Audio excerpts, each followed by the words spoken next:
The House of Mystery presents Inside Writing, the radio show where authors discuss their writing process in all genres.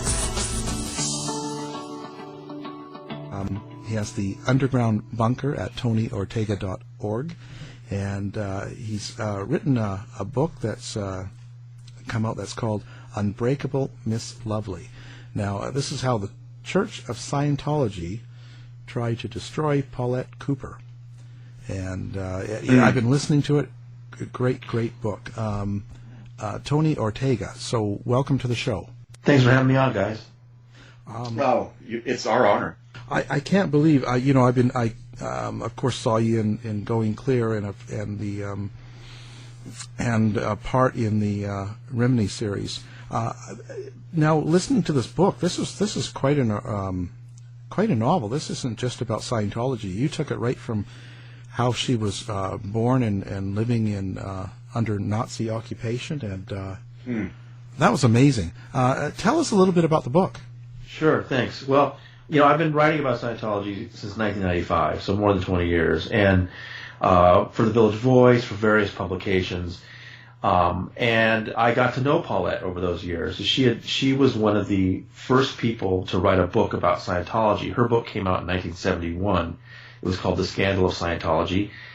And, when you write about Scientology, you often are asked, well, aren't you worried about what they do to journalists? Have you ever heard about what they did to Paulette Cooper? I mean, everybody kind of knew this basic story that they had really retaliated against her in just incredible ways. I think everybody kind of knew what Paulette had been through. So I got to know her over several years, and I wanted to really write a book about something. I was looking for a subject. Janet Reitman had come out with her book about Scientology in 2011, and then Larry Wright, I knew, was turning his New Yorker article into a huge history of the Church of Scientology. So I knew I didn't want to do something like they had. I didn't want to try to write a whole history of the whole church. I knew I needed to find a particular story to tell. And the more I thought about it, the more I thought that Paulette's story would really be more of a novel, like you say. It's more of a narrative. And the reason I got interested in telling her story was the more I looked into it, the more I realized that although all of us sort of thought we knew the story, the details were actually much more interesting than what was online. And she and I started talking about things. I realized that there were parts of her story that she'd never really nailed down. And that's what made me so interested in telling her whole story. We actually met for the first time in New York back in late 2011. And she told me that, for example, that she and her sister were still trying to figure out how they had survived the Holocaust. They didn't know. And so that was one of the first things we did in our project was we set out to find out how these two little girls who would have been only about 3 and 1.5 years old managed to survive. And we, the one good thing about the Nazis is they were amazing bureaucrats. So from a historian's perspective, that's very useful.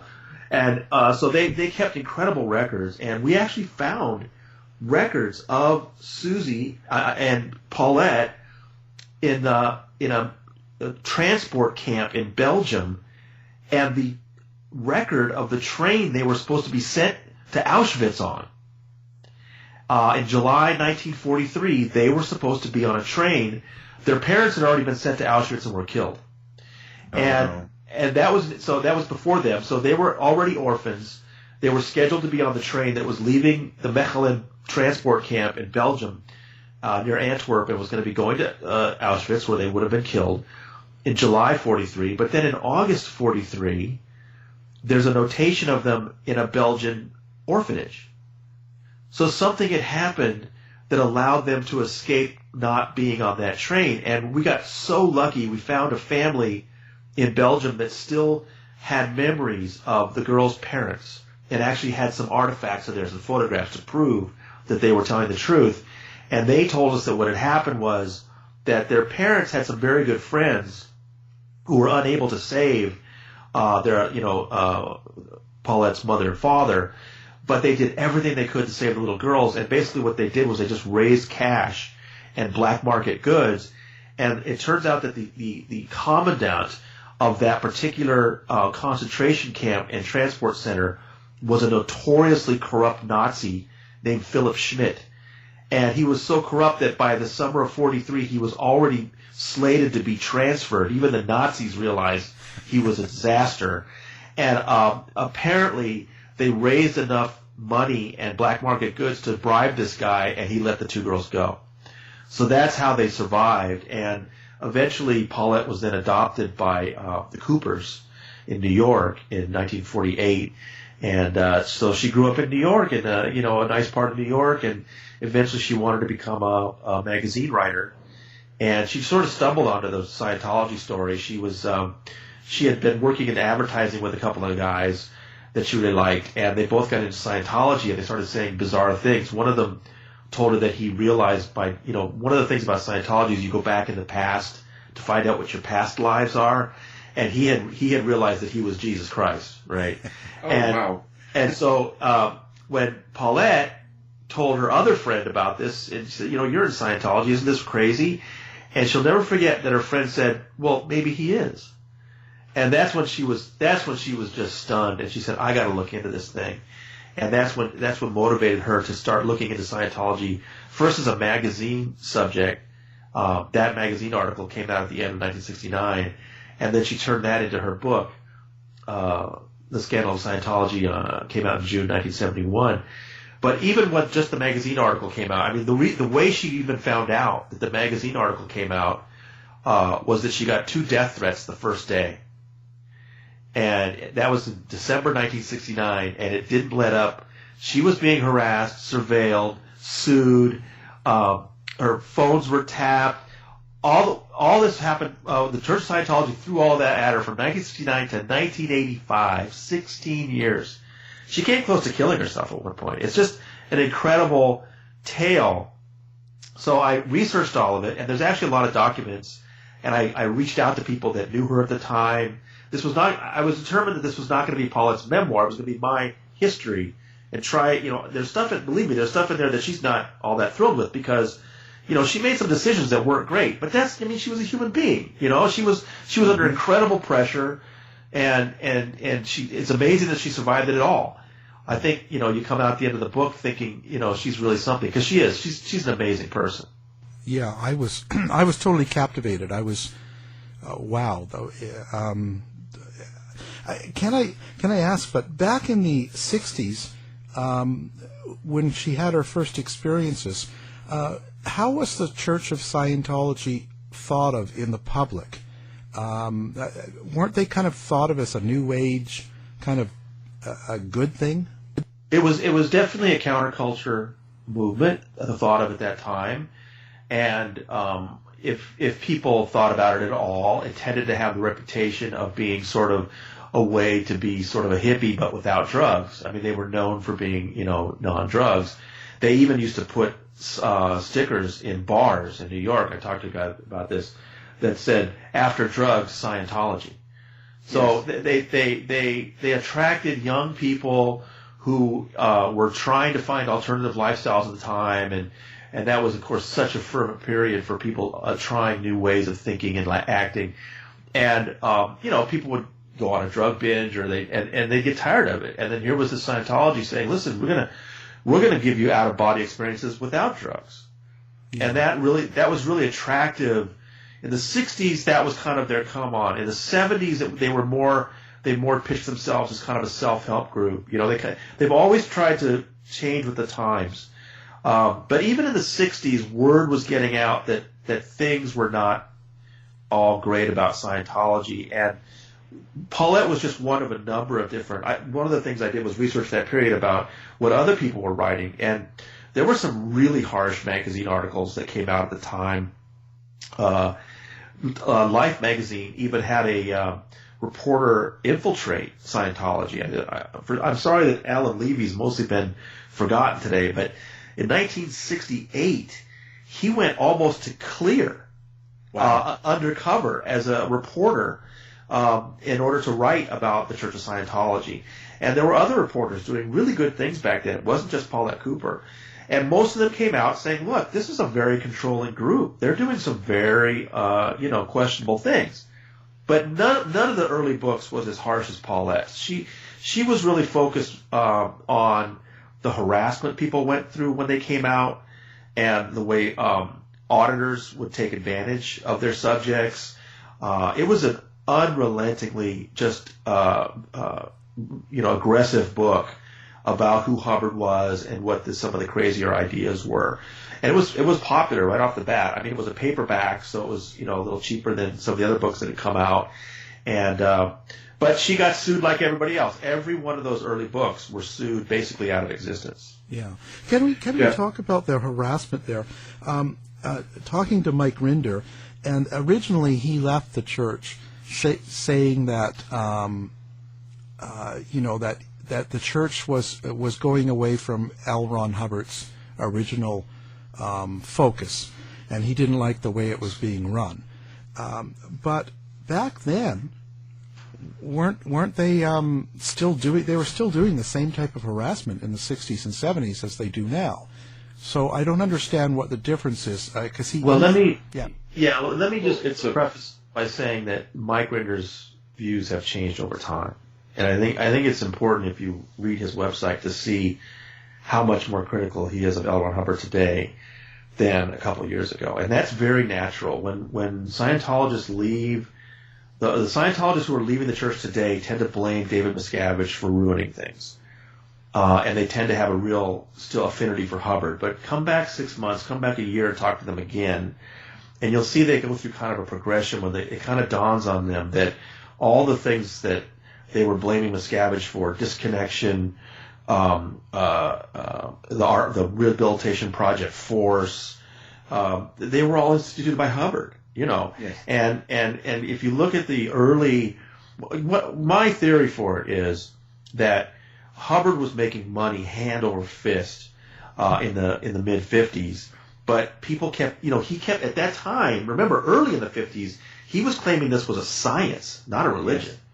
And the nature of science is that if one person makes a discovery, that someone else in a different lab could repeat the results, right? And so if L. Ron Hubbard really did discover something scientific about the human mind, then other people could do the same thing.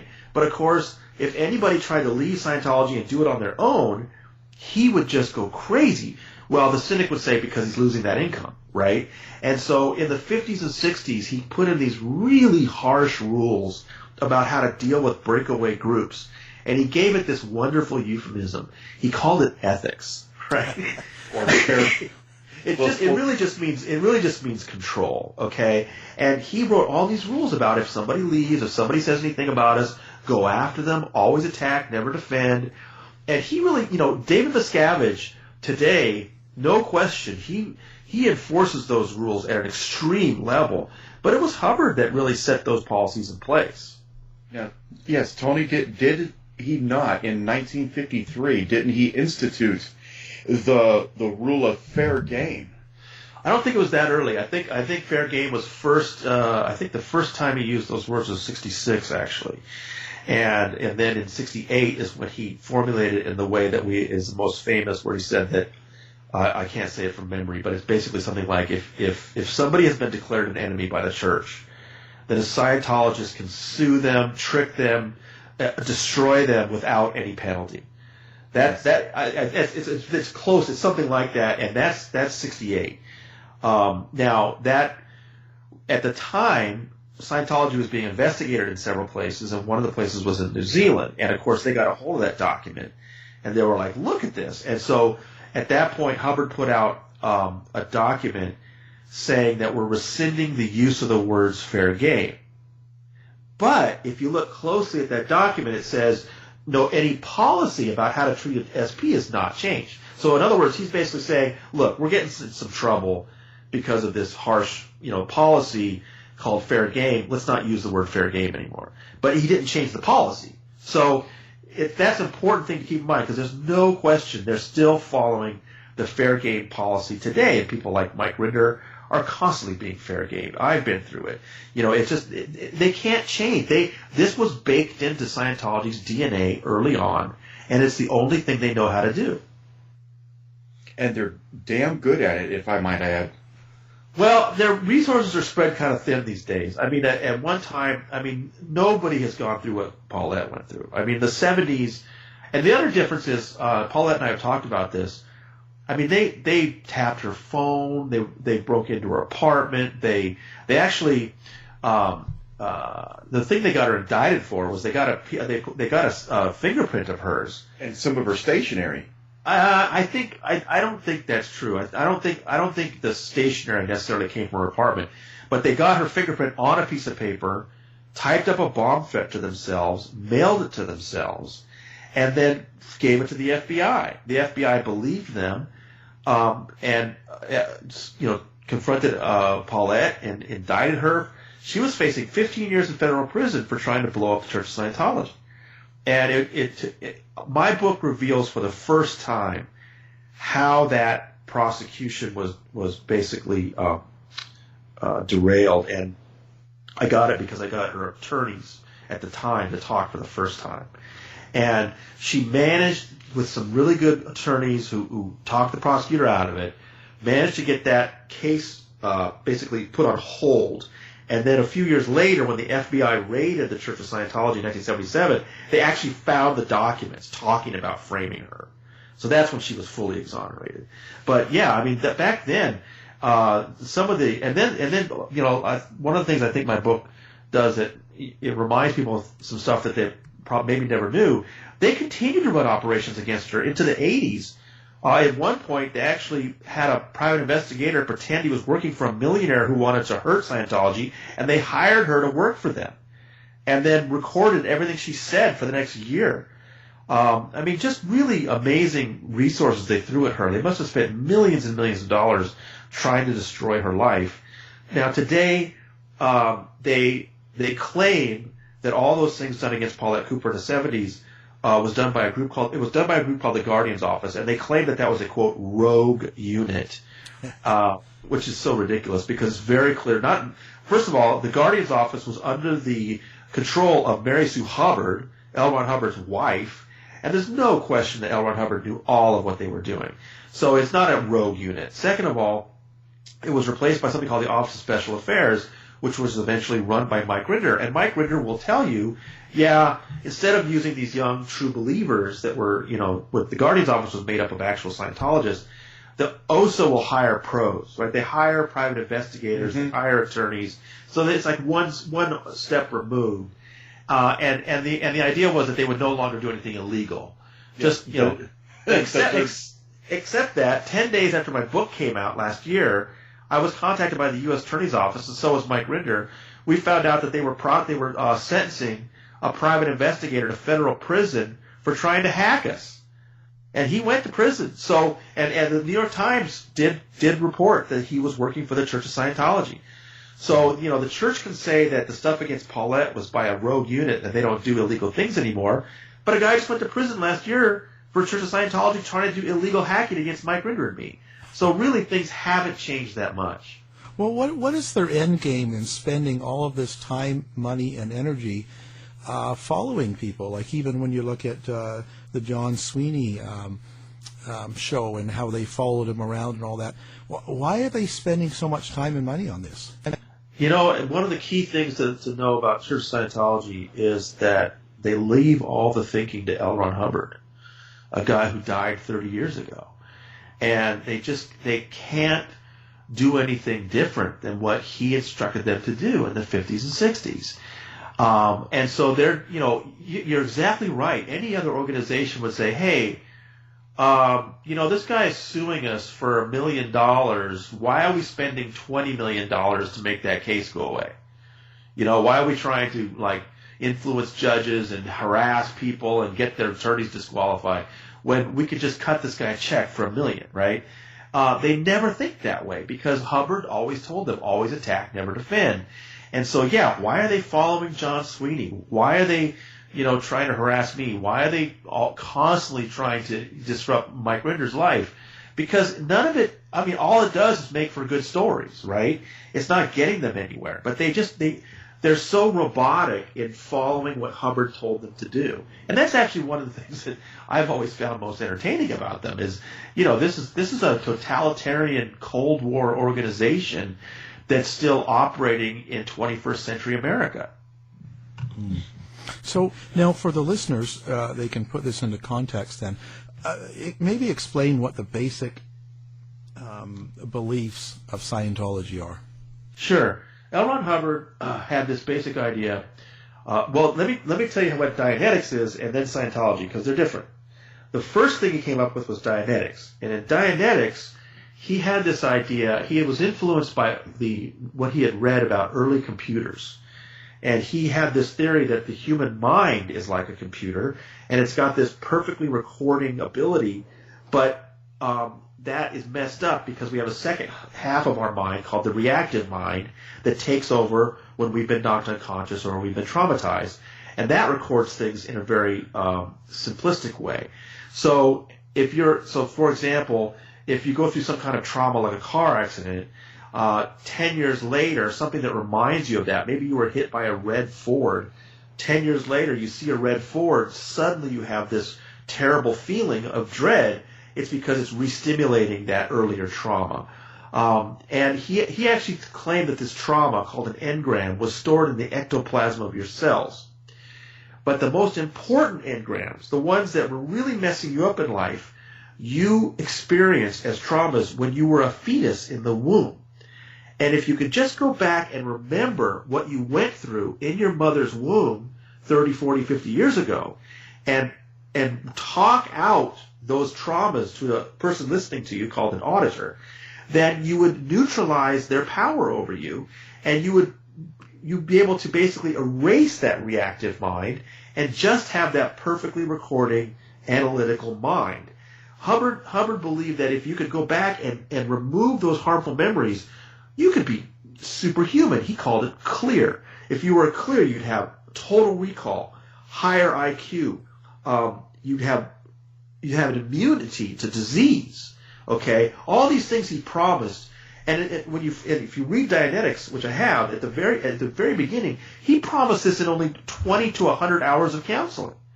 You'd basically become superhuman. So that book became very popular in the summer of 1950. Clubs sprang up all across America as people tried to help each other remember what they had gone through, not just in the womb, but as an egg or a sperm cell.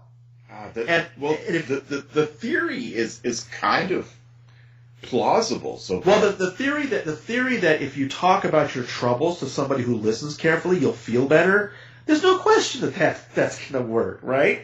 But the idea that and all the examples he used were basically that your parents had rough sex when you were in the womb, and it caused all these traumas to you that 30 years. I mean, they're really weird. They're very strange. And so you're supposed to go back and remember Dad having rough sex with your mom while you were in the womb. Okay, very, very bizarre. Okay, that's what the book is. So that was very popular for about a year, and then you can imagine people sit down, talk about their troubles to somebody else, they feel better. It was basically a poor man's psychoanalysis, is what it was. And after about a year, the fad died out. He went bankrupt. He was in such bad shape that for a while there, he couldn't even use the word Dianetics. So when he regrouped and started over in 52, he had to come up with a new word. He called it Scientology.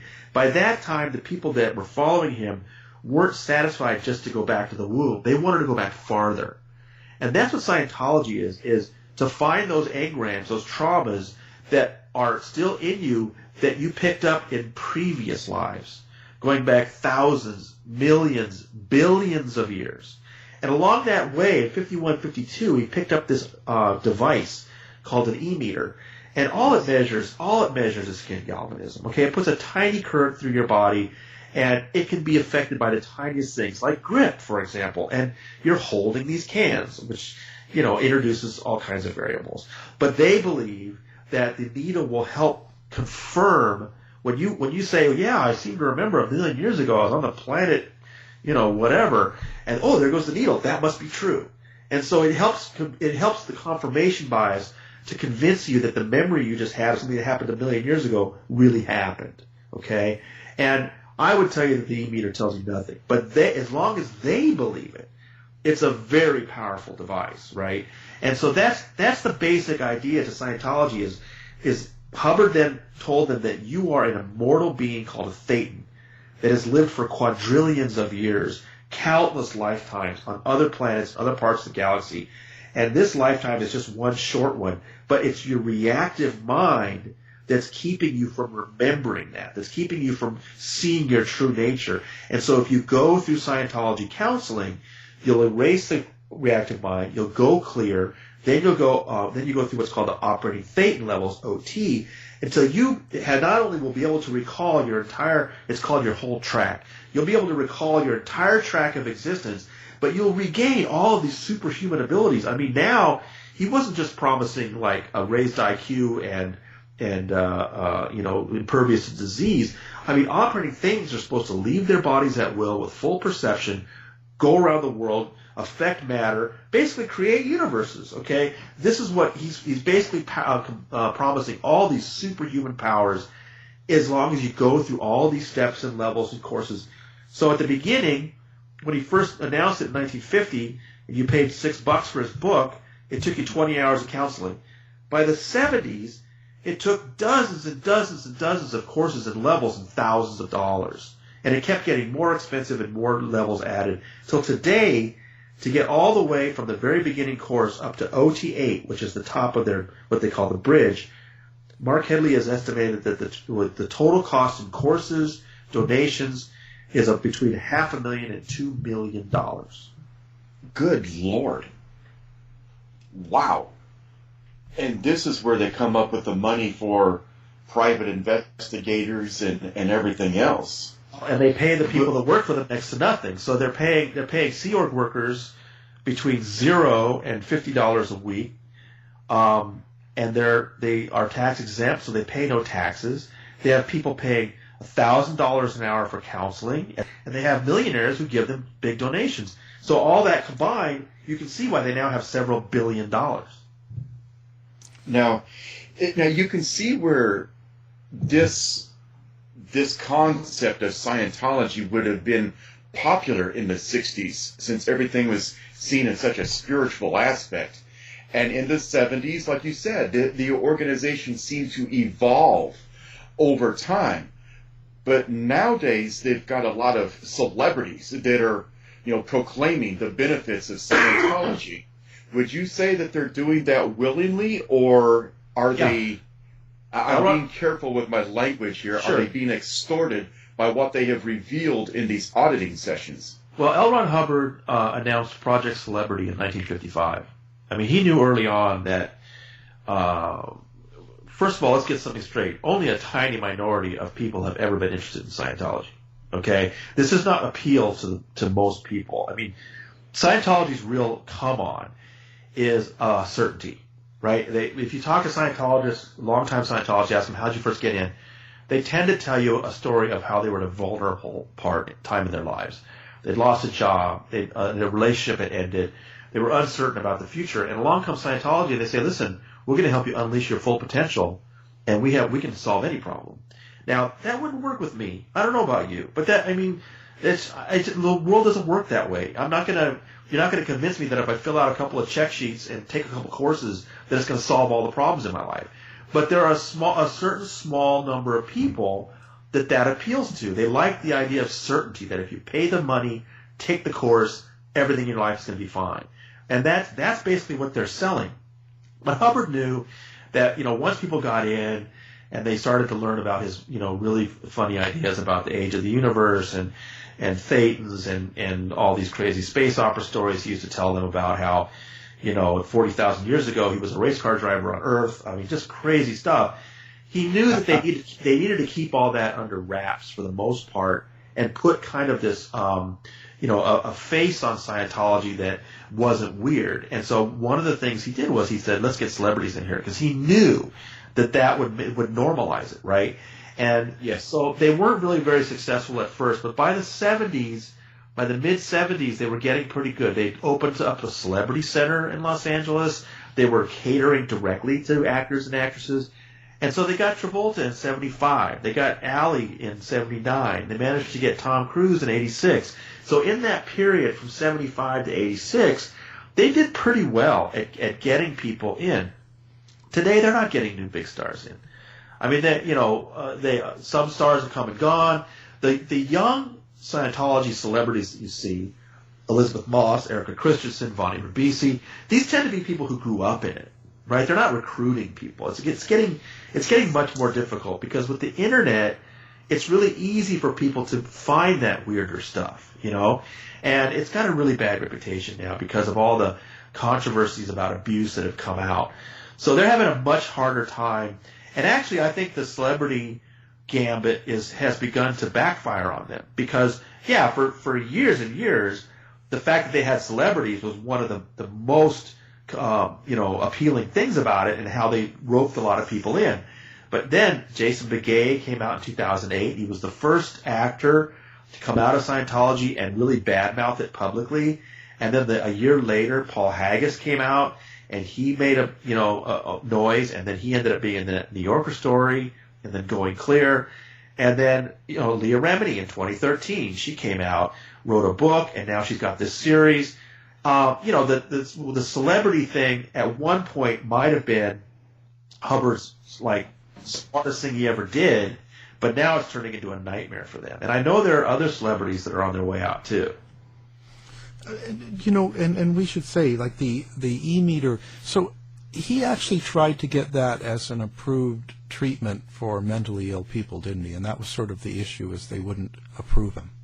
Well, the farther you go back, the more you see that Hubbard was making these health claims. I mean, at one time he claimed that all human ailments are psychosomatic, and so Scientology and its e-meter could heal you. And even to this day, they make health claims, but they're more careful about it. Because in 1958, the FDA started to investigate them. See, back then, in the 50s, the U.S. government took this stuff much more seriously about making outrageous health claims. Today, it'll get you a series on TV, okay? But back then, the government actually cared about quack health claims. And so they infiltrated Scientology, investigated it, and in 1963, they raided the church and confiscated a lot of e-meters. That case was in court for 8 years, but they eventually in 1971 settled, and Scientology agreed to put a disclaimer on each e-meter that says it is not a tool for diagnosing any medical condition. Okay? So they had to admit that it's not a medical device. But believe me, they still make health claims in a more subtle way, and Scientologists, there's nothing banning a Scientologist from getting Western medicine if they get sick, but Scientologists tend to be really into alternative treatments and resist getting proper care. And we're seeing a lot of them die of cancer these days. They're not, some of them get the care they deserve, but I think Scientology encourages them to really mistrust doctors. Well, if I can jump in here for just a second, I'm sorry, Alf, I just stepped on you. I think that the value in the e-meter probably in the beginning was probably, along with their doctrines. But today the value of it is not so much the health benefits or getting things off of your chest, but you, as a parishioner, you believe that this is actually working. The value in the e-meter is what you say during those sessions, because it's all videotaped and audio recorded. So it's material that they can possibly, use against you. Just knowing what I've seen recently. Would that be a fair assessment? Well, yeah. I mean, when you go through an auditing session and they ask you to talk about your innermost secrets, they're taking notes.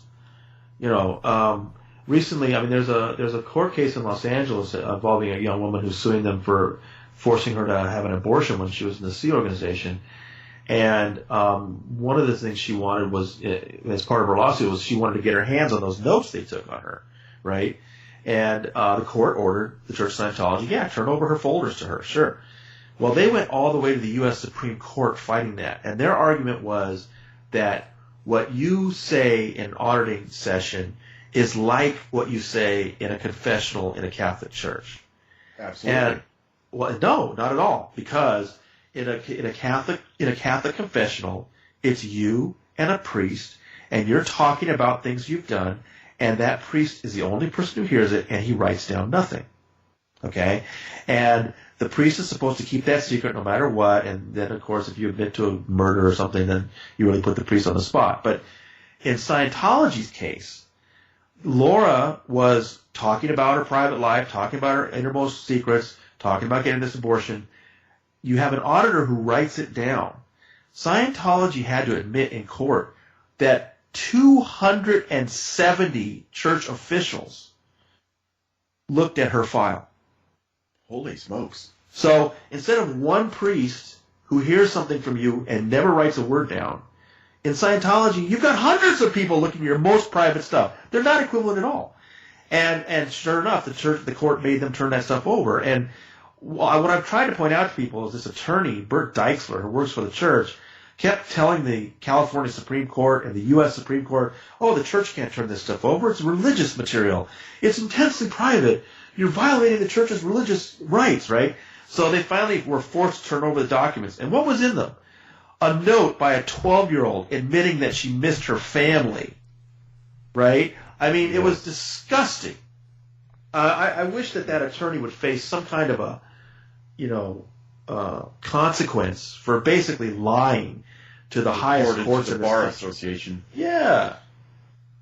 Well, now, whatever they don't discover in auditing sessions, then family members or friends, other members of the church have to do what's called knowledge reports if they hear you speaking against the church.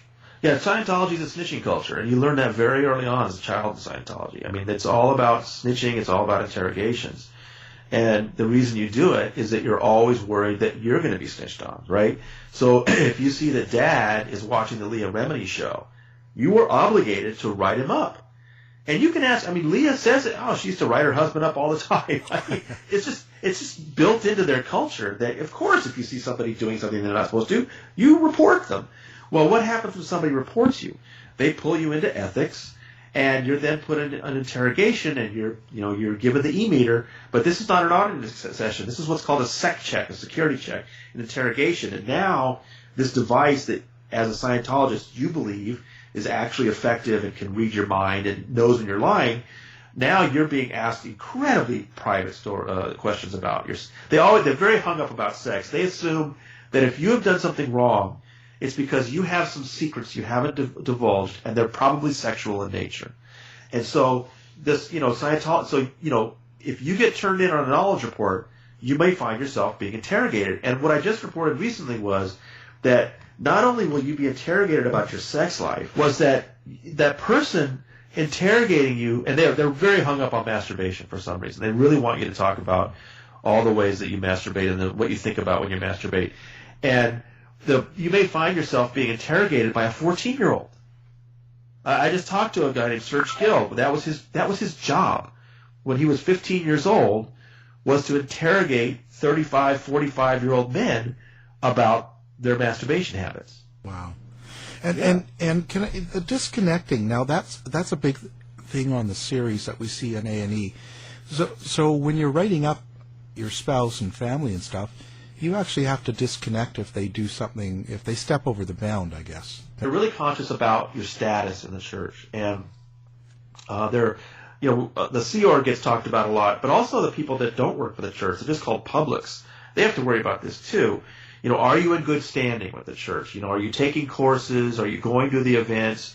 Are you maybe on the edge? They keep track of all this. Now, as long as you're in good standing, everything's cool.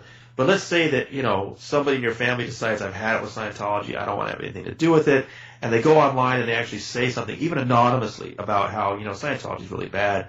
Scientology finds out about it, they'll call that person into ethics, they'll interrogate them, and then they'll kick them out. And the language they use is, you're declared a suppressive person. So anybody who knows that suppressive person, or SP, has to cut off all ties to them, or they risk losing their standing in the church. Even if it's your sibling, even if it's your parents. So, the story that was told a couple of weeks ago about the Riesdorf family, for example, where Lois and Gary Riesdorf from South Africa had spent 30 years out of the church, but trying not to make waves, because they knew that this could happen, right? And so finally, for some reason, because they happened to know some SPs, they were kicked out themselves. They were declared SPs. They had 2 sons who were in Scientology. Now, those boys have a decision to make. Do they stick by their parents and get kicked out of the church? Or do they stay in the church and lose all contact with their parents? Well, one brother chose the parents. The other brother chose the church. And then those 2 brothers were separated. And, and then there are all these consequences to that. I mean, I'm really glad that Leah has focused on that aspect, because the disconnection it's gotten worse and worse. L. Ron Hubbard came up with this idea, but Miscavige has taken it to an extreme, where he's kicking people out of the church for almost nothing. And then that puts pressure on everybody they know and any family member they have. And I've talked to people that, parents that haven't seen their kids in years, because their parents are following the law, that rule, that toxic policy. What do you think the end game is now? But so where do you see this series going? I know they've kind of made it look like they want to pursue it legally. Do you think that's possible? Well, there have been so many different legal approaches to Scientology, and it's very, very difficult. Scientology has shown time and again that it has unlimited budgets for top-level attorneys who act completely cynically. And I think that, ultimately the U.S. court system is kind of a good faith justice system, and it's just not prepared. It's not really set up to deal with a bad actor like the Church of Scientology that will do anything to torpedo a lawsuit or ruin a person's life. And so I see time and time again lawsuits that look really smart. Okay, this is definitely going to, expose Scientology's practices, and then Scientology finds a way to, just make things just impossible for the people that are suing them. So if they're going to sue Scientology, man, they're going to really have to do their homework, figure out what they're going to do. Another thing they might be doing is approaching members of the government. I have no idea if the incoming administration, how they feel about Scientology at all. I have no idea if they'd be interested in the FBI or the IRS getting involved. I really don't know what Leah and Mike are going to do. And they're being very tight-lipped about it, and that's cool. But, they went on television and said, we're looking into this thing about doing something. And so now there's going to be some pressure on them to come through,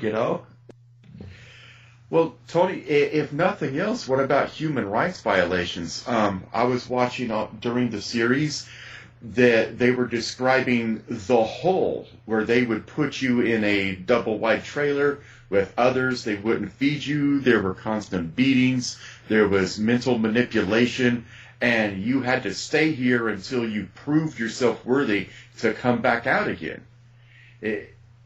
Couldn't they approach it that way somehow? They did. When Mike Rinder got out of Scientology in 2007, he went to the FBI.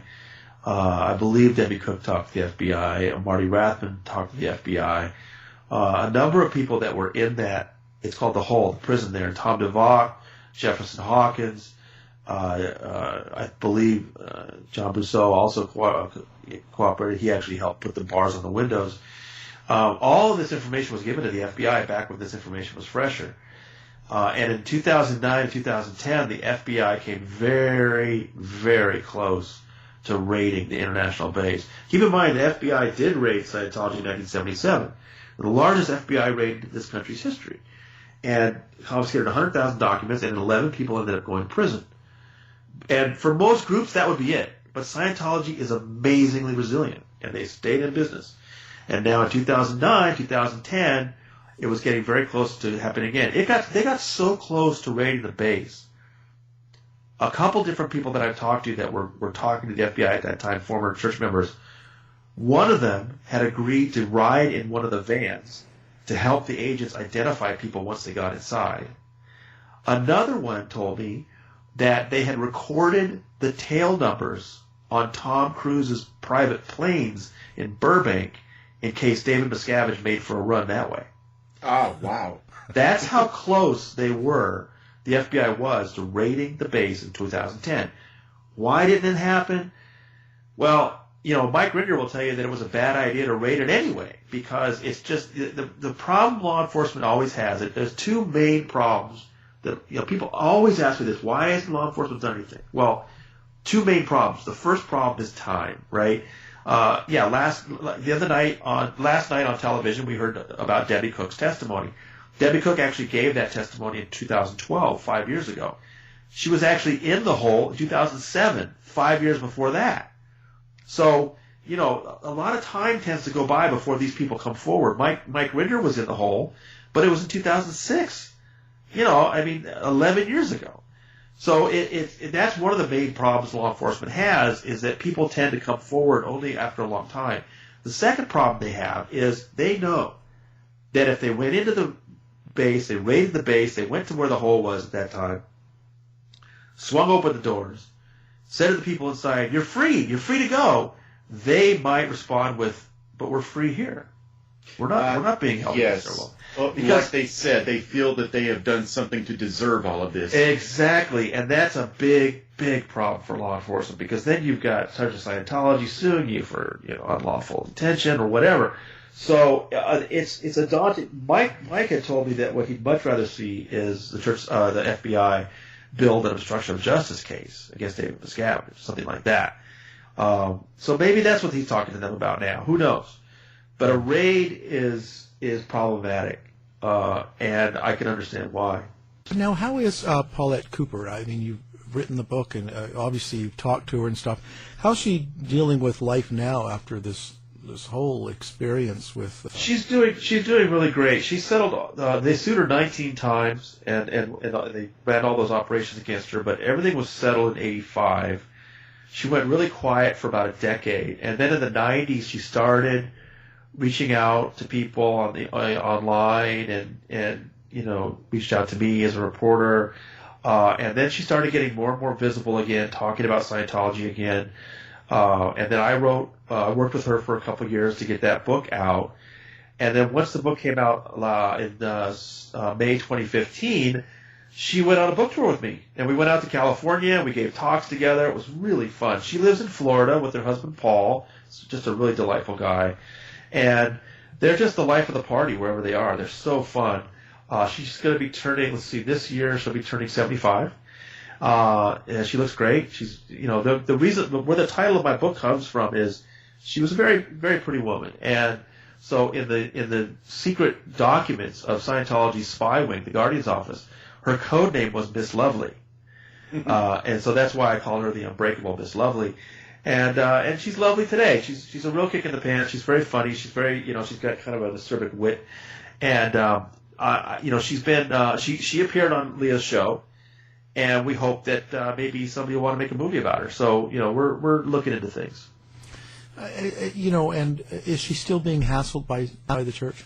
What's really funny is one of the pleasures I had in that project was really researching that stuff for the first time. I found a number of different operations that were run against her that she didn't even know about. One of which was, we were having lunch one day, I think, and we were talking, and she mentioned a reporter's name from a magazine in New York.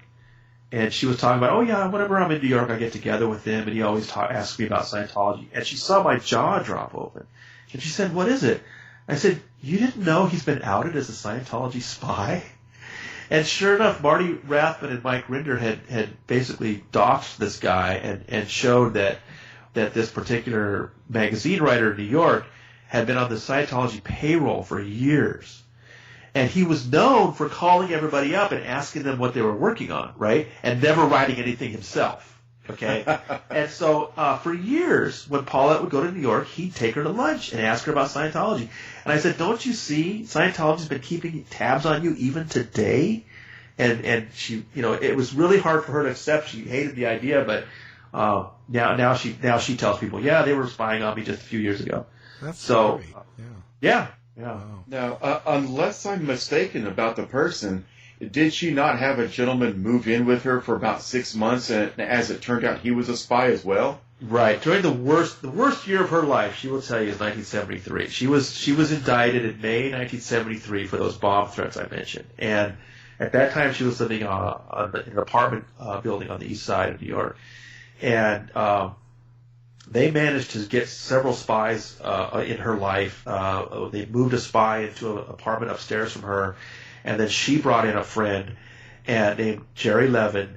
And when she was going through her work in the summer of '73, she was in bad shape. She was having a hard time feeding herself. I mean, she was so worried about being indicted. And one of the things that was tough for her was it wasn't public, right? She was facing trial and 15 years in prison, and the public didn't know. The newspapers had not gotten wind of it. And she was so worried that every day, this is going to be the day, it's going to come out, my life's going to be ruined. So things were getting so bad, Jerry offered to move in with her to help her out and help pay the rent, keep the house tidy. And so she said yes. And so this Jerry Levin lived with her from May to September 1973. And it was only years later that she realized he was a Scientology spy. And one of the things we set out to do was to try to figure out who he was and where he was. Because some of the people that had spied on her back in the day did talk to me about it. But the one I really wanted to find was Jerry Levin. And all of the other spies that I talked to from that era, they all told me Jerry Levin had to be a guy named Don Alverso. Don Alverso was like the ultimate super spy for Scientology. If you needed to break into a building, if you needed to do something that was really scary, you called Don Alverso. He was known for being a former combat pilot, helicopter pilot in Vietnam, and he had ice in his veins. And so everybody told me, it's got to be him. Well, the problem was Don Alverso was a fake name too. So how am I supposed to find this guy with a fake name? And the FBI didn't seem to know his real name. Well, oh my gosh. The way I got a break was that Karen de la Carriere, who's a former Scientologist, she was also on Leah's show, she remembered that when she was married in, I think, 78, one of her bridesmaids was Molly Alverso, Don's wife. And and here's the best part, she knew Molly's maiden name. So with that, we were able to look up her marriage records, and she's been married to the same guy for 35 years. It had to be the guy. It had to be Don Alverso. Well, now I had Don Alverso's real name. And it turns out he was living in Long Island, not too far from me. And I tracked down, he was part of a family business, and I tracked down a photo of him that the whole family put a picture of themselves online. And the picture was from 2002. So I took that picture and I showed it to Paulette. And I said, hey, Paulette, because I was pretty sure I had Don Alverso, but now the question was this guy also Jerry Levin, the guy that had moved in with her? So I showed her the picture, and she said, well, what am I supposed to see here? I said, well, you don't see Jerry Levin there? She says, I see a big fat guy. I said, I know, but you need to subtract like 30 years and 50 pounds, right? And she said, no, not really, I can't tell. Okay, that's not good enough. So then there's a really good researcher named Virginia McClary, and she tracked down a photo of this guy when he first got his wings in the Army in 1968. Because it turns out that the guy that we tracked down, and I tend not to use his name publicly because Paulette doesn't want me to, but the guy that we're talking about was a combat helicopter pilot. Don Alverso had told his friends he was a combat helicopter pilot, and Jerry Levin had told Paulette that he was a Vietnam combat helicopter pilot. Which doesn't prove anything, but it's a nice consistency, right? And so now we had a photograph in 1968 of this guy getting his wings. And I showed that to the other spies that I knew, and they said, oh, no question, that's Don Alverso. Where'd you get that picture? That's great, right? So then I showed it to Paulette, and she said, hey, it's Jerry Levin. I was like, oh, we did it. So then I called him up. And it took me a while. It took me a few days to get him on the phone. And I got him on the phone one day, and I said, hi, I'm working on a book about Paulette Cooper, and I'm hoping enough time has gone by. Because this is the approach I use with everybody. I wasn't trying to condemn anybody. I wasn't trying to get anybody in trouble. I just wanted to hear from their perspective what they had gone through when they were spying on Paulette, right? And I had some success with some people. Some of the people still don't want to talk about it. Some of the people still hate her guts, right? But with this guy, with this Don Alverso, Jerry Levin, I said, listen, I hope enough time has gone by that you'd be willing to talk to me about Paulette and Operation Freak Out and Miss Lovely and the Guardian's Office. And he said, I'm sorry, what are you asking me about? And I said, you know, the Guardian's Office, Church of Scientology, the Snow White program, Paulette Cooper. He said, you know, I don't even know what language you're speaking. You must have the wrong guy. So I hung up the phone and I called up my best Guardian's Office source. Okay, this guy was totally plugged in with all those people, did his own operations. I described the phone call to him. He said, oh, yeah, that's done. Yeah. So if listeners are just now joining us, Tony, they would swear that we were talking about the Cold War, KGB versus CIA. I mean, these guys are absolutely committed. Well, they use the same techniques. I mean, the Guardian's Office was a very sophisticated intelligence outfit that had more resources than, you know, some small countries, you know, and the Guardian's Office made fools of the American government for years. I mean, they were breaking into the Department of Justice, IRS, various federal agencies from 1974 to 77 with impunity. I mean, they were walking out with feet, you know, linear feet of records, stealing documents from the government. So these guys were very sophisticated in what they did. They were very smart that, you know, each person only knew what they needed to know, right? And so it was very, you know, it was very, very sophisticated. And it was all orchestrated by L. Ron Hubbard and Mary Sue Hubbard. She ended up going to prison for it. She fell on her sword for her husband. L. Ron Hubbard, he was named an unindicted co-conspirator, but he never went to prison for it. So where's this going to go now? Because with so many people so committed to the religion, as we say, how would it ever end? How is it ever going to work itself out? Well, I mean, Church of Scientology is in big trouble, and it has been for several years. I mean, you know, it's dwindling, and it's the press is just brutal. I think governments are getting fed up with it.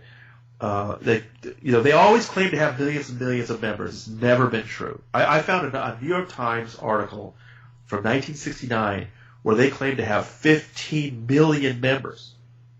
Today they're more careful and just say millions. They won't say the number. But they put out an ad. They put out a TV ad in 2012 that claimed they were getting 4.4 million new members a year.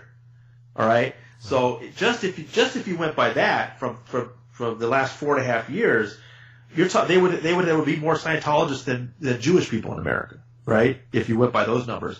Well, I don't know about you, but it's really hard to actually run into a Scientologist in this country, right? Because the truth is the numbers are minuscule in reality. The greatest extent Scientology ever got was around the year 1990. They had about 100,000 people around the world. It's been shrinking ever since then. By 2008, some top former executives who had come out who had access to enrollment documents told me that they estimated the worldwide membership was down to about 40,000.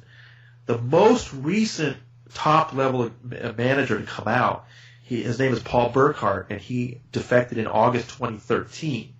And I asked him, and I said, did you have access to the records? He said, oh, yeah, I saw him every day. I said, well, can you tell me how many active Scientologists there are in the world? He said fewer than 20,000 now. Wow. So this thing is dying, but on the other hand, David Miscavige is sitting on a mountain of liquid cash. He can spend it any way he wants. He spends it on private investigators and attorneys.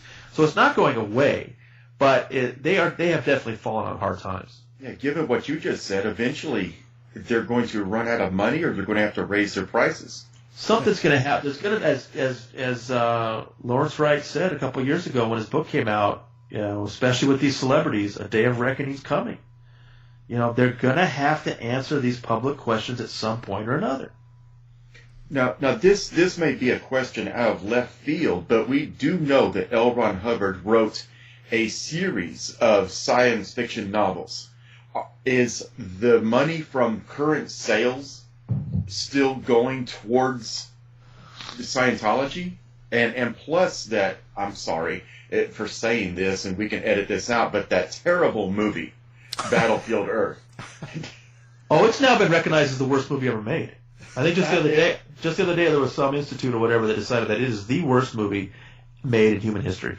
Yes, I'm sure John Travolta is not proud of that. All of L. Ron Hubbard's novels are published by a wing, a subsidiary of Scientology itself. So yes, the money that they make on this science fiction does stay within the Church of Scientology. Now, they just re-released Battlefield Earth this past year. Are they making a lot of money on it? I don't know. I mean, it's a terrible book. Some people like it, and the worst movie ever made was made from it. Yeah. When John Travolta, there's a whole fascinating story about that movie. I mean, there was a producer named I want to say Eli Samaha was his name, and his specialty, he would go to movie stars and say, "What's your dream project that you could never get made?" And he had a lot of success with that because every actor is walking around thinking, I wish I could make a movie about this or that, but I could never get anybody interested in it. And for Travolta, it was Hubbard, right? It was Battlefield Earth. And that's how that movie got made. And when it was being made, David Miscavige was really excited about it becoming a way. See, they always try to spread Scientology, not always directly, but indirectly, by trying to, the more they could get people talking about Hubbard, or thinking that Hubbard was some kind of genius, the more they think people are prepared then to become Scientologists. And so this was definitely supposed to be a recruitment tool, was this movie. And as it was being made, Miscavige was really excited about it. Of course, then when it turned out to be the worst movie ever made, then Miscavige blamed Travolta, right? And Travolta has never been, in his favor since then. That was the year 2000 was when that movie came out. Now, the U.S. recognizes the Church of Scientology as a religion, but I know that the U.K. doesn't, and some places it's Australia, it's even banned, right? So let's be careful. The United States has granted Scientology tax-exempt status as a religious organization. The United States of America cannot say that anything is a religion. It's unconstitutional. All they've done is say that Scientology is a tax-exempt organization as a religious organization. Of course, Scientology then says that, oh, yes, we're a bona fide religion according to the U.S. government. Well, that's not really true. They are considered a charitable. They are considered a church in England. They just they had a Supreme Court case about being able to perform religious weddings at their organization. But the interesting thing about England is they have that sort of status as a church, but they do not have charity status. So yeah, they can call themselves a church and a religion, but they can't. They still have to pay taxes. So what they did was, in Australia, they do have charitable status. Okay, and so the entire organization in England it goes by the acronym COSRECI, Church of Scientology and Religious Education, something or other. COSRECI, the English outfit for all Scientology, has as its registered address a place in Australia, and so they claim to then be able to not pay taxes because it's all Australian. It's a really bizarre situation. But yeah, in France they've been convicted as a fraudulent business. In Israel they cannot call themselves a church. In Germany considers them a totalitarian organization. I mean, it really depends on the country. But the only couple of places in the world where it's not just totally crashing are places like Russia and Hungary and Taiwan. I wonder why. A little bit in South America and Mexico, but people there don't have a lot of money for it. And so what you're seeing is fewer and fewer Americans are willing to sign the Sea Org's billion-year contract and work for 40 cents an hour. So a lot of the workers now in Clearwater, the base in Florida, are Eastern Europeans, and a lot of the workers at the Sydney base in Australia are Taiwanese. So I don't know, how much longer in Taiwan are they going to be in love with this? I think what happens is it gets this glamour not only as a celebrity thing, but as an American. Just the fact that it's American makes it attractive in certain other parts of the world. Wow. So are you still being bothered by the church? It comes and goes. And I always, with Miscavige, I always use the Eye of Sauron analogy. Basically, he gets really upset about something that he's paying attention to, and they scramble and do something about it, and then his attention looks somewhere else. And so I'll go for months without hearing anything or getting any kind of interference, and then all of a sudden it's just, they're just all over me. And I'm realizing, because Sauron looked my way, And so what happened was Miscavige called somebody and said, "What are you doing about Ortega? What the hell's going on?" And then they'll scramble and do some silly stuff. So just recently they tried something really stupid. I mentioned the other day on Leah's show that one of the things they'd done is they'd hired an out-of-work reporter to pretend that he was working on a scandalous story about my wife, just to get her bosses freaked out. Because that's something Hubbard taught them is, okay, if you've got an enemy, the best thing is actually to go after their loved ones, because that'll make them collapse, right? And so they've gone after her a number of times, and they, I mentioned that on Leah's show. I taped that in October. They tried that again since then, which is, on the one hand, it's not fun, but on the other hand, you think, yeah, but her bosses already went through this before. Why are you're trying the same exact stunt twice? It doesn't make any sense. And that's, again, I think that goes to the Eye of Sauron theory, that when Miscavige puts pressure on them, do something, they'll just try something stupid, just to please him. So they do that and various other things. I mean, I mentioned on the show that they've been to my mother's house a couple times, and they've stalked me and my mom, and I'll hear from people I haven't worked with in like 10 years and say, hey, Tony, I got this private eye calling me, asking all these questions about you. And the key to that is, yeah, they're hoping that some guy I worked with 10 years ago will tell them some dirt about me or whatever. But really what's going on is they're counting on that person calling and freaking me out, right? And that's what they want, that effect. They want that psychological effect that it just creeps you out. And it's effective. I've seen plenty of people who came out, they were exposed in the church, and they wanted to write about it, and then all of a sudden they go quiet. You're like, what's going on? It's like, well, Yeah. They know how to creep people out. And you make that calculation. Do you want to put your whole family through this? Just because I want to write a story or something. So it's, something that I try to be careful. I try to always, keep in mind what's going on and who I'm talking to, but basically, kind of, like I said, it kind of comes and goes. What's your suggestion then for people that if they feel they're being hassled by the church, what's the best reaction they can do then? Just ignore them. Yeah. Just do the best you can to ignore them. And, a couple of, when Leah's show was airing, they set up a website to put all this dirt about all of this up there. And each week they would put a new page for whoever was in the show, right? And some of it was really vicious and vile, and I would talk to the person afterwards, and they'd be a little shaken.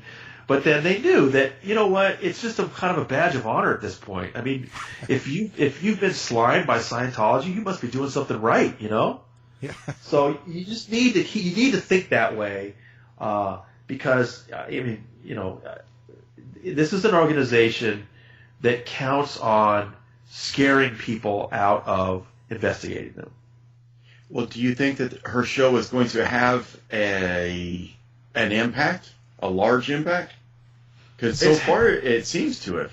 It's definitely had a huge impact with the public in a way we've never seen anything. I mean, when HBO's Going Clear came out in 2015, it was the most watched HBO documentary in a decade. And you saw people talking about Scientology that never talked before, hundreds and hundreds of press articles. It was great. It was amazing. But Leah, by a weekly show, and the fact that it's A&E, it's not HBO, it reaches, it's easier to see.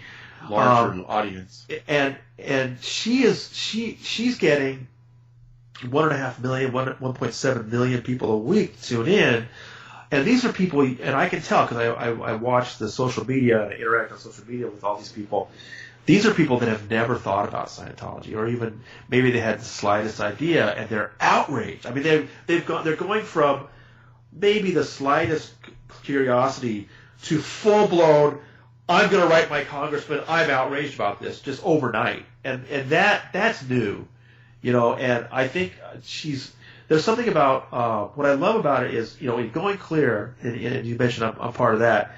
I thought Going Clear was a brilliant job by Alex Gibney and Lawrence Wright. But these are two journalists who have, kind of they're outsiders looking in. There's something about Leah and her honesty and her grittiness and her language that's so real to people. They really connect with the way she's talking about this, that she's angry that she has been fooled. And she wants people to understand what's really going on. People really connect with that. And then she's chosen people whose stories are, just hard to believe. They've been put through so much, and they're doing a really good job presenting them. It's very simple. situation. I mean, these are people sitting on a couch talking, but the way that they're telling these stories, I think, is so effective. So yeah, no question, she's reached a bigger public than ever. People are outraged. People want something done. Now, is anything happening inside the church? One of the things to keep in mind is Scientologists are really good at ignoring negative information about Scientology. I talked recently to a top high-level Scientologist inside the church, who's a secret source of mine, and I asked him, I said, so the OTs that you know, what are they saying about this series? And he said nothing. They're just completely ignoring it. So, I mean, that's what they're trained to do. I know that David Miscavige is not ignoring it, and they're panicked, I'm sure. But it's still to be seen if the government's going to do anything, if many more Scientologists are going to come out. It's really hard to predict. Well, one of the things that is giving the show credibility is that she's not talking to somebody that just did it for 6 months or a year, and I didn't like it, and I moved on to something else. She's talking to folks that are 20, 30, 40 years into it, and gave up everything. And then when they left, gave up what little they had. The family they had. I mean. When Mark Headley escaped, when Ron Miscavige escaped, when these guys left the base, well, particularly Mark, because he was on a motorcycle, they had nothing. They had nothing with them. They had to start life over again. And that's a story I think Mark and Claire are going to tell later on in their own book or something. But I was in Denver last year, and I was talking to them about this, and they have an amazing story about, okay, so you've escaped from Scientology. You were in Scientology for 25 years. You have nothing. No driver's license, no insurance, no bank account. How do you start life over again at that point? What do you do the first day? And they told me what they went through, and it's amazing. And it's a wonderful testament to them that they're such strong people that within a few months they were flourishing. And now, 10 years later, 12 years later, since they escaped, they've got 3 sons, and Mark's got a fantastic business. That's another story that needs to be told. I'll probably get into that at some point. But some of these people, not everybody does that well when they come out. But it's just amazing that they come out and they have nothing. Yeah. Well, I even look at the transition from Mike Rinder from 2007 when he came out to being on the show, and him actually breaking down a few times. It's amazing what happens to someone when they see what they've done. That was an amazing moment. That was in the Mary Kahn episode, and I was really stunned by that. I told Leah that was amazing television, and she said that they really debated about whether to include that or not. But I'm sure glad you did, because I really believe it was 100% genuine. Mike is sitting there listening to Mary Kahn talking about how they were spending all this money and going through all this interrogation and all this crap, just trying to keep their family together, and Mike just loses it. And that it was a combination of, he lost his whole family. Yeah. He never got to see his mother again, and she died, and he didn't even, the only else he had to be told by somebody else, not in the church, that his mother had died. He's got grown kids that he can't see. And he also was part of that apparatus that split up families and enforced these rules, which is a heavy weight on him. And it all just came bursting out of him. And I think it was really genuine television. I think it was remarkable television, and I'm glad we got to see it. Yeah, I think it was very important, because even the people that still had a negative impression on him at that time actually could see more how it works even on the other side for him. Well, I mean, believe me, there are still people who are angry at him and say that he hasn't said enough and he hasn't, made up enough, and that'll probably always be the case, because, Mike Rinder and Tom DeVotte and Matt Pesch and Amy Scobie are doing what they can to expose Scientology's abuses, and they all left in the mid-2000s. But there are people that were just brutalized by Scientology in the 90s that have never had this kind of a vindication. And they're still angry, and they're saying, listen, Mike Rinder was part of the group that made my life impossible. And they want Mike to say more. I think what Mike Rinder is doing is remarkable, and I know that he has apologized to some people personally. But I think there definitely are some people that feel that Mike and some others have not gone far enough to make up for what they all went through. Yeah. Well, what would be enough? Yeah, I don't know. It's listen. I've asked Mike tough questions. I've asked Marty Rathman tough questions, and I'm going to keep digging. I mean, I do want to revisit those operations in the 80s and 90s and find out what I can. But I understand that Mike is on a mission right now to make up for some of the damage he did by exposing Scientology's controversies, and he's laser focused on these, more current, happenings and how to bring them to light.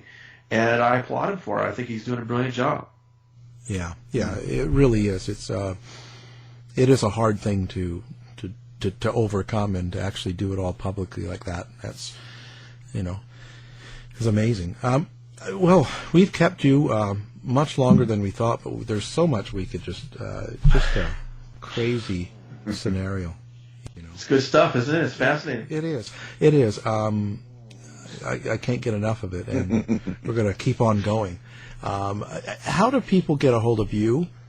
Comments. My website is TonyOrtega.org. It's called The Underground Bunker. And my email is listed there at the website. And also there's a page for my book, The Unbreakable Miss Lovely, which is available at Amazon in paperback and also in audiobook versions. And, that's the best way to get a hold of me is my email on my website. And I have a story every morning at the bunker at 7 a.m. Eastern, sometimes a second story in the afternoon. And we have a really great commenting crew there. I get about 1,000 comments per day on each story. And a lot of our commenters are longtime former Scientologists that are super knowledgeable. And if anybody has a question, they're there to answer it. It's a really, really great community. We even have an annual convention for my little website. Last year we had it in Cleveland, and we called it Howdy Con. I named it after a beloved commenter who passed away, who called himself Captain Howdy, and so we called it Howdy Con. Last year in Cleveland, and this year, June 23rd through 25th, we will be in Denver. So if you want to meet some of these crazy people that hang out at the Underground Bunker, we will be in Denver having fun in June. And we could watch it on the Scientology channel. I'm sure they'll be filming. Last year, we didn't have any problems. If there were any spies with us, they drank with us, and we had a good time. And if they took pictures of us, oh well. Yeah, it kind of becomes that way, doesn't it? Well, yeah. And on the book, I'll say the Audible, I've just been starting doing those, and you do your own voice on that, too. That's great.